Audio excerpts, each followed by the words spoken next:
The call from my uncle's lawyer came on a Tuesday morning while I was in the middle of debugging code that would eventually revolutionize quantum computing. The same code my family had mocked as a glorified calculator for the past 5 years. Mr. Calloway, I regret to inform you that your uncle, Edward Thornton, passed away yesterday evening. I stared out the window of my modest apartment at the university campus where I worked as an unremarkable assistant professor. Unremarkable, my father's word, not mine. I'm sorry to hear that, I said, genuine sadness mixing with surprise. Uncle Edward had been the only family member who'd ever shown interest in my work. Mr. Thornton's will stipulates that you attend the reading tomorrow at our offices in Boston. All beneficiaries must be present. I almost laughed. Beneficiaries? My name and inheritance had never appeared in the same sentence in my family. My name is Daniel Calloway, 32, perpetual disappointment to the illustrious Thornton Calloway financial dynasty. While my cousins have followed the family path into investment banking and hedge funds, I'd chosen theoretical physics and computer science. An unforgivable detour from the family legacy.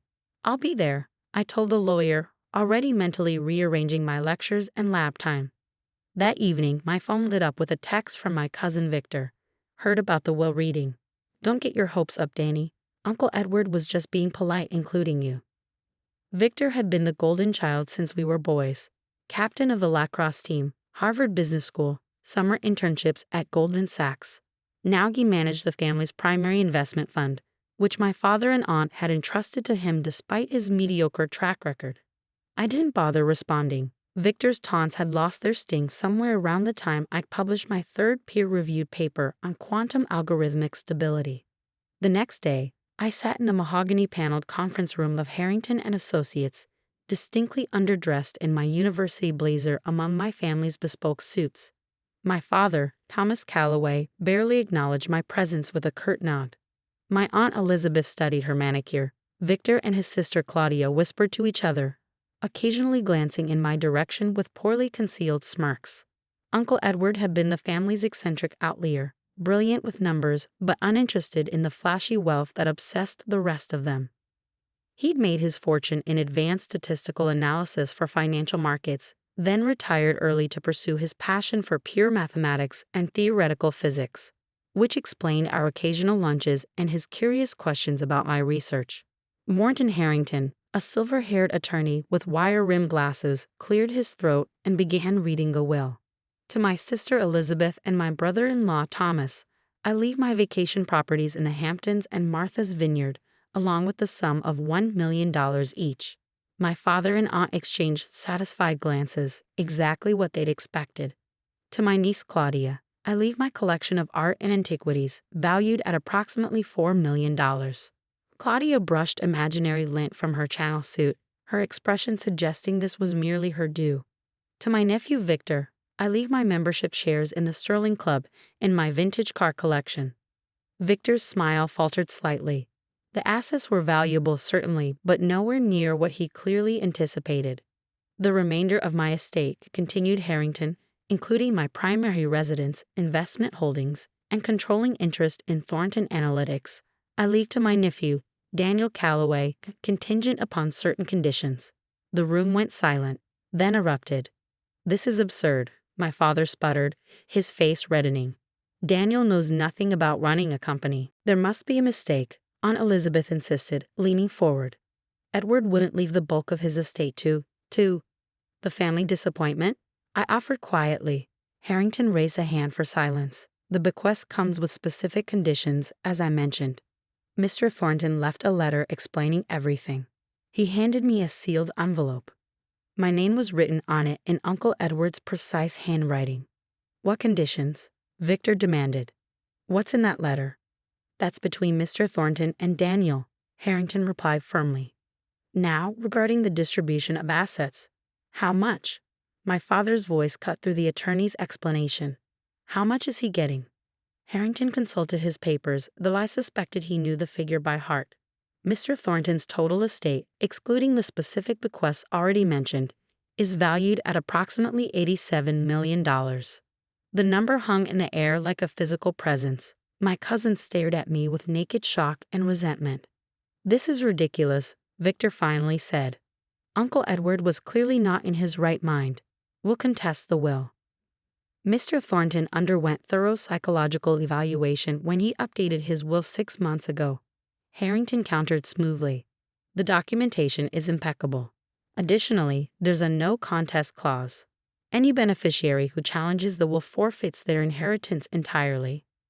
Victor subsided, though fury still radiated from him. The meeting concluded with details about asset transfers and paperwork. Throughout it all, I sat quietly, the unopened letter burning a hole in my pocket. As we prepared to leave, my father approached me for the first time in over a year. Whatever game Edward was playing, this company is beyond your capabilities, he said, his voice low. You should sell your shares to Victor. They'll give you fair market value. I met his gaze steadily. I haven't even read Uncle Edward's letter yet. Maybe I should do that before making any decisions. Don't be stubborn, Daniel. You're a researcher, not a businessman. I'm actually many things, Dad. You just never bothered to find out what they were. Back in my apartment that evening, I finally opened the letter. Uncle Edward's familiar handwriting filled several pages. My dear Daniel, if you're reading this, I've finally managed to escape the tedious board meetings and charity galas that consumed far too much of my life. Don't be too sad. By the time you receive this, I'll have already embarked on the ultimate intellectual adventure. You're wondering why I've left you the bulk of my estate when I could have followed family tradition and bestowed it upon the proper heirs. The answer is simple. You're the only one who might understand what to do with it. For the past 3 years, I've been watching your research with growing interest. Your work in quantum algorithmic systems isn't just brilliant, it's revolutionary, but you've been solving only half the equation. The other half is at Thornton Analytics. My company hasn't just been analyzing financial markets. We've been collecting and processing data on a scale few organizations can match. The patterns we've identified, combined with your quantum computing approaches, could change everything. Your inheritance comes with 2 conditions. First, you must not sell your shares in Thornton Analytics for at least 1 year. Second, you must review the research files in my home office safe, accessible with the enclosed key. The combination is the publication date of your first paper on quantum algorithmic stability. Your family will pressure you to sell. They'll belittle your abilities and question your competence. They've been doing this your entire life, so I imagine you're quite used to it by now. What they don't understand, what they've never understood, is that true wealth isn't measured in acquisitions or social status. It's measured in ideas. And you, Daniel, have the most valuable ideas of anyone I've ever met. Do what you think is right, but know this. I didn't leave you my company because you're my nephew. I left it to you because you're the only person I trust with its future. With confidence in your judgment, Edward. I stared at the letter for a long time, then at the small key that had fallen from the envelope. I hadn't cried when I'd heard of Uncle Edward's death. Our relationship, while friendly, hadn't been particularly close. But reading his words, understanding his faith in my work, brought tears to my eyes.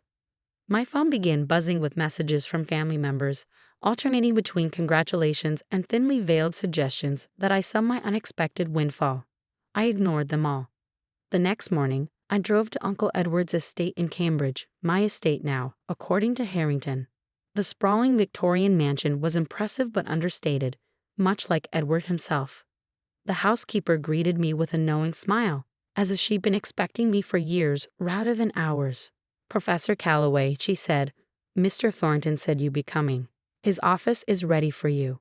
Uncle Edward's home office occupied the entire 3rd floor, a vast space filled with books, mathematical models, and computer equipment far more sophisticated than I'd expected. The safe was hidden behind a sliding panel in the bookcase, just as his letter had described. The combination worked on the first try. Inside was a single external hard drive and another note. The password is the theorem you explained to me over lunch last spring. The one that made me spill my wine. I smiled at the memory.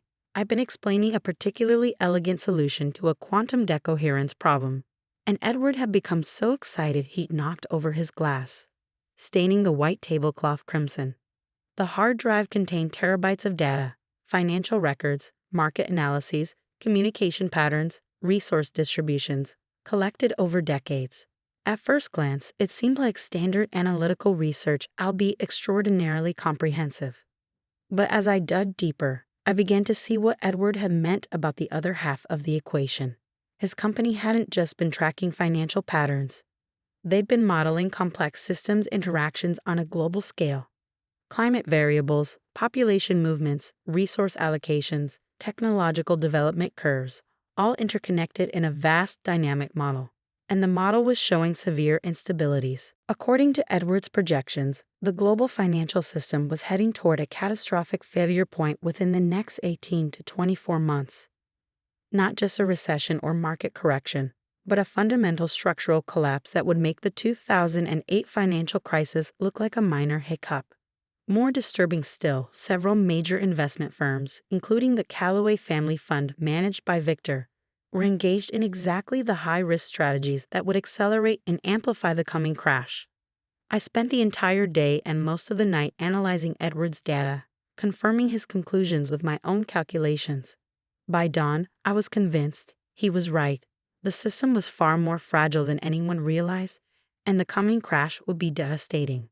But there was something else. In his notes, Edward had speculated that my quantum algorithmic approach might offer a solution, a way to identify and strengthen the weak points in the system before collapse became inevitable. He hadn't worked out the details. That, apparently, was my inheritance.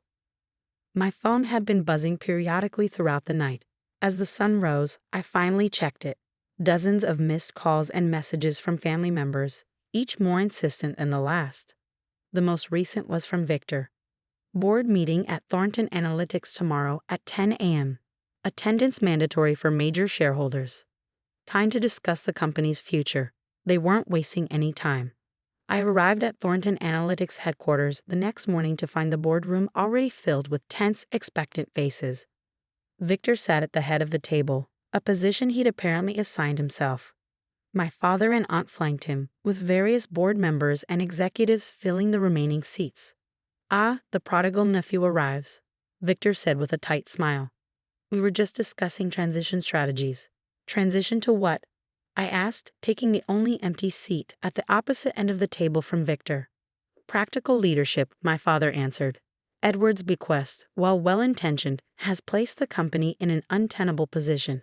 You have no experience in finance or corporate management. We've prepared a very generous offer," Victor continued, sliding a folder toward me. "Well above market value for your shares. You'll be set for life, and the company will continue under experienced leadership." I didn't open the folder. Instead, I placed my own laptop on the table and connected it to the room's display system. "Before we discuss any offers, I'd like to share something Uncle Edward left for me. Something that affects not just Thornton Analytics, but the entire financial market, including the Calloway family fund." Victor's smile faltered. "That's not on the agenda." "I'm making it the agenda," I replied, typing commands to bring up Edward's model, integrated with my own algorithms. According to Edwards' research that this company has been conducting for years, we're heading toward a systemic financial collapse within the next 2 years. Nervous glances circulated around the table. One of the executives leaned forward. "What kind of collapse are we talking about?" "Global. Comprehensive, and accelerated by exactly the kind of high-risk derivatives trading that the Calloway Fund has engaged in over the past 18 months. My father's face darkened. "This is absurd. You're a physicist, not a financial analyst." "Actually, I'm both now," I said. "And Edwards' data is conclusive. The modeling shows a 94% probability of cascading system failure beginning in the banking sector and rapidly spreading to commodities, currencies, and equity markets." I guided them through the model, explaining the interlocking factors and feedback loops that were creating an unprecedented vulnerability in the global financial structure. Several board members, particularly those with technical backgrounds, grew increasingly concerned as the presentation continued. "Even if this model is accurate," Victor interjected, his voice tight with barely controlled anger, "what exactly do you propose we do about it?" "That's where my research comes in," I said, bringing up a new set of simulations. "By applying quantum algorithmic principles to market structures, we can identify and strengthen critical stability points before the collapse begins." "Quantum algorithms? For financial markets?" Victor scoffed. "This is exactly why you shouldn't be running this company. You're trying to turn it into your personal research playground." Actually, one of the senior analysts spoke up. "I've been following Professor Calloway's published work. His approaches to system stability are quite remarkable. If they could be applied to financial systems, they can, I confirmed. Edward saw the connection before I did. That's why he left me the company, not because I'm his nephew, but because combining my research with Thornton Analytics' data and market position creates a unique opportunity. An opportunity to do what, exactly? My father demanded. To prevent a global financial meltdown, I replied simply, and to position Thornton Analytics as the leader in a new approach to market stability and risk management. The room fell silent as the implications sank in. Several board members were already pulling up my published papers on their tablets, connecting the dots Edward had seen months ago. Victor attempted one last offensive. This is all theoretical. You're asking us to bet the company's future on unproven academic models. No, I said quietly. I'm telling you, as a majority shareholder, that this is the direction Thornton Analytics will take under my leadership. Those who don't share this vision are welcome to tender their resignations. The meeting concluded without Victor's share purchase being discussed again. As the board members filed out, many of them already engaged in intense discussions about the implications of what I presented, my father lingered behind. You really believe this collapse is coming? He asked, his voice lacking its usual certainty. The data is conclusive, I replied, and we're uniquely positioned to address it if we act quickly. He studied me with an expression I couldn't quite read. Edward always said you were the smartest one in the family. I thought he was just being kind. You never bothered to find out. He nodded slowly. Perhaps it's time I did. Over the next 6 months, Thornton Analytics underwent a dramatic transformation under my leadership. We pivoted from pure financial analysis to developing what we called quantum-resilient financial architecture, a framework for identifying and strengthening critical stability points in financial systems using principles derived from my quantum computing research. At first, the financial community viewed our approach with skepticism. But as our models began accurately predicting market microcorrections that traditional analytics missed, institutions started paying attention. By the 8-month mark, we were consulting for central banks and global financial institutions on stability mechanisms. Victor resigned from Thornton Analytics but remained at the helm of the Calloway family fund, stubbornly dismissing my warnings about their investment strategies. My father, surprisingly, began taking an interest in my work, occasionally sitting in on technical briefings and asking increasingly insightful questions. Then came the first tremors of the crash we predicted. A mid-sized investment bank in Europe collapsed overnight due to exposure to exactly the kind of complex derivatives our model had flagged as high risk. The contagion spread rapidly, just as we projected. But the institutions that had implemented our stability protocols weathered the initial shock. As the crisis accelerated, our client list grew exponentially. We weren't just analyzing the crash, we were actively helping to contain it. The Calloway family fund wasn't so fortunate. Victor had ignored my warnings, doubling down on high-risk positions that were now imploding spectacularly. In a single week, the fund lost 60% of its value. My father called me late one night, his voice uncharacteristically unsteady. Victor's asking for your help. The fund is in free fall. I tried to help 6 months ago, I reminded him. He wasn't interested. That was before. This is now. This is the family legacy, Daniel. I thought about all the years I'd spent trying to earn recognition from a family that considered my work irrelevant. The dismissive comments, the missed graduations, the constant comparison to cousins who fit the family mold. I'll see what I can do, I finally said, not for Victor, but for the family members who would be devastated by the fund's collapse. The next day, I met Victor in his now somber office, surrounded by terminal screens displaying cascading losses. I suppose you're enjoying this, he said by way of greeting.